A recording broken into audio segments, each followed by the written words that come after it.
Tuloy tayo sa pagbabantay sa paggulong ng botohan. Kamustahin natin ang botohan sa Cagayan de Oro City. Nakatutok live si Cyril Chavez ng GMA Regional TV. Cyril?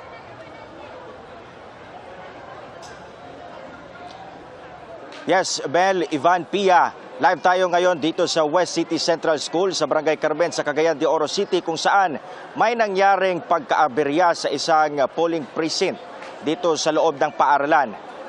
Ngayon, makikita natin sa likuran ko, pakita natin mga kapuso, medyo mahabang pila ang nangyayari ngayon lalo na sa mga regular voters. Ito ang itinuturong resulta ng pagkaaberya ng isang automated counting machine sa loob ng isang clustered precinct dito sa West City Central. Ang isang ACM kasi ay nagpa-prompt ng kailangan siyang linisan, lalo na yung lente niya.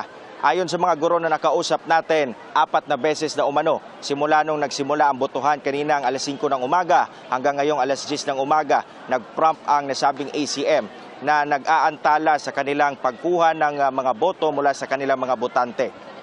Isa rin sa mga sanhi kung bakit mataas ang pila ngayon ay pailan-ilan pa rin mga senior citizen at PWD ang dumarating dito sa mga polling precinct na hindi nakaboto kaninang madaling araw.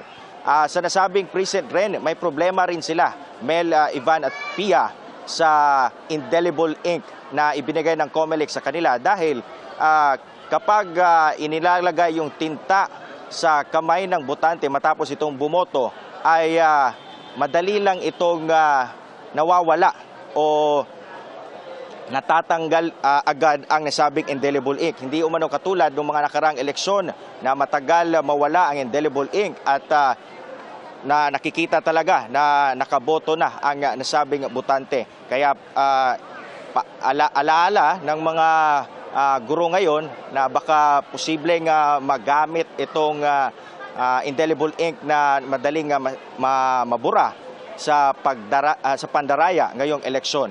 Pero sa huling update natin, Ivan, Mel at Pia, yung ACM na nagkaaberya gumagana na ngayon at tuloy-tuloy na ang pagpasok ng mga botante natin sa nasabing clustered precinct.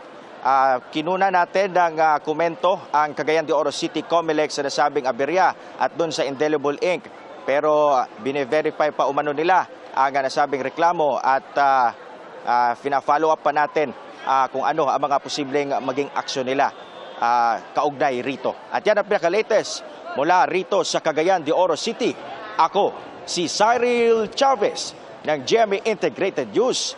Dapat totoo para sa eleksyon 2025. Maraming salamat sa iyo, Cyril.